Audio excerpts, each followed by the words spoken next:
है शेखावाटी लाइव, धड़कन शेखावाटी की। झुंझुनू जिले में पहले भी निजी स्कूलों की बाल वाहिनी बसों को लेकर शिकायतें सामने आती रही हैं। वहीं गत दिनों जिले के किठाना गांव में चिड़ाव में स्थित एमडी स्कूल की बस पलट गई थी, जिसमें 8 बच्चे घायल हो गए थे।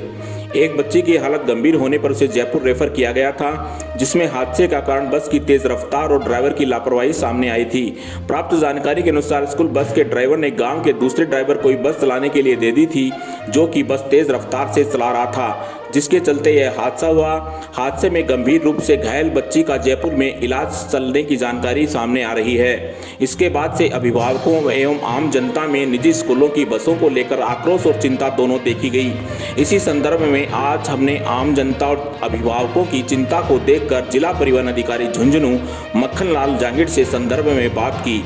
जिला परिवहन अधिकारी ने जानकारी देते हुए बताया कि बाल वाहिनियों के संदर्भ में 2016 में आदेश निकाले गए थे, जिसके अंतर्गत गाड़ी का फिट होना चाहिए, उसकी सीटें अच्छी स्थिति में होनी चाहिए, गाड़ी में एक ही गेट होना चाहिए, बाल वाहिनी का रंग पीला होना चाहिए, उसके अंदर फास्ट एंड बॉक्स होना चाहिए, संचालक और चाइल्ड हेल्पलाइन नंबर उसके अंदर अच्छे तरीके से दर्शाए हुए होने चाहिए। वहीं बस ड्राइवर खाकी वर्दी में होने के साथ ही बस में कंडक्टर होना भी आवश्यक है, जो बच्चों को चढ़ाने उतारने में काम आता है। बस ड्राइवर के पास हैवी ड्राइविंग लाइसेंस होना चाहिए। साथ ही बाल वाहिनी में ड्राइवर को रखने से पूर्व चरित्र का सत्यापन, आपराधिक रिकॉर्ड नहीं होने की जानकारी के साथ साथ उसके डॉक्यूमेंट्स भी संस्थान के पास होने चाहिए। वहीं बाल वाहिनी का प्रतिवर्ष फिटनेस सर्टिफिकेट के साथ साथ प्रदूषण संबंधित सर्टिफिकेट भी होना चाहिए। जिला परिवहन अधिकारी ने बताया कि नन्हे मुन्ने बच्चों को स्कूल ले जाने में किसी भी प्रकार की असुविधा या लापरवाही नहीं हो, इसके लिए विभाग द्वारा हाल ही में भी दिशा निर्देश जारी किए गए हैं। वहीं उन्होंने बताया कि बाल वाहिनी में सीट क्षमता से 1.5 गुना तक की सवारियां हो सकती हैं।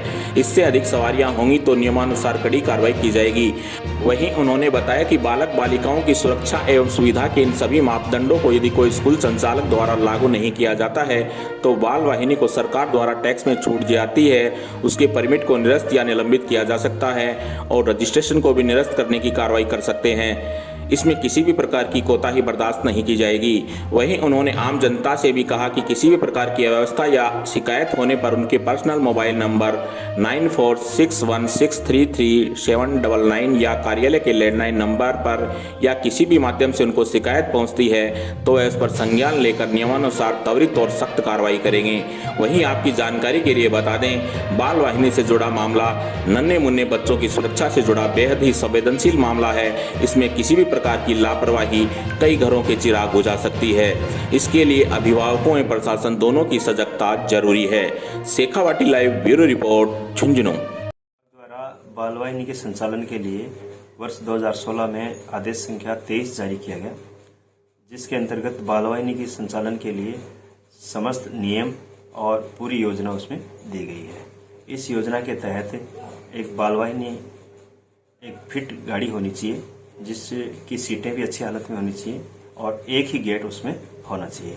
साथ ही इसका रंग जो है वो पीला होना चाहिए और इसके अंदर फर्स्ट एड बॉक्स होना चाहिए और संचालक के मोबाइल नंबर जो है वो बाल वाहिनी के अंदर अच्छे से प्रदर्शित किए जाने चाहिए और चाइल्ड हेल्पलाइन के नंबर भी उस पर अंकित होने चाहिए। साथ ही जो बाल वाहिनी का ड्राइवर है उसको खाकी वर्दी में ड्राइविंग सीट पर बैठे होना चाहिए और उसको इसके लिए हैवी जो ड्राइविंग लाइसेंस है वो उसके पास होना चाहिए।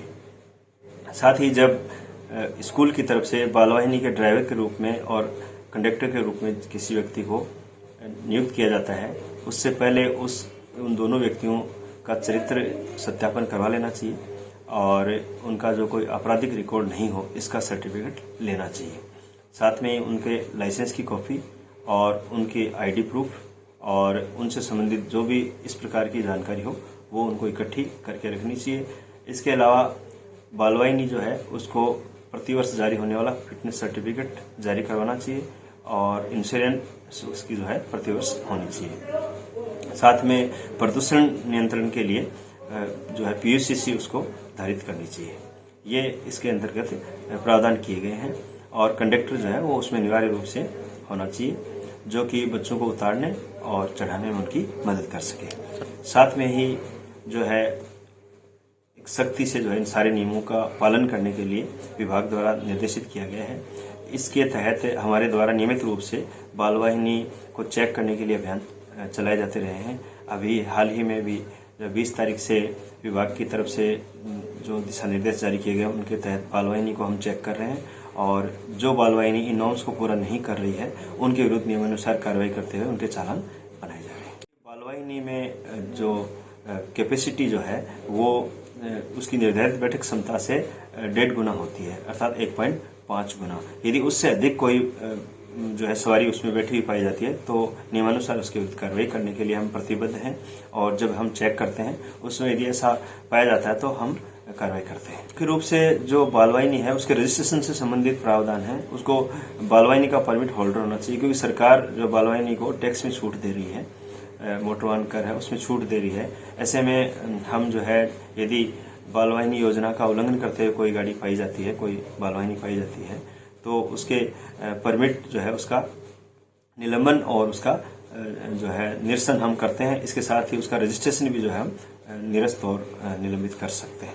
सर कभी भी जो मेरा खुद का मोबाइल नंबर है 9461633799, इस पर जो है फ़ोन करके मुझे शिकायत कर सकते हैं। ऑफिस का जो लैंडलाइन नंबर है उस पर फ़ोन करके शिकायत कर सकते हैं या फिर किसी भी माध्यम से जो है वो हमारे तक इसकी सूचना पहुंचा सकते हैं। हम उनकी शिकायत सुनने और उस पर नियमानुसार आवश्यक कार्रवाई करने के लिए तत्पर हैं।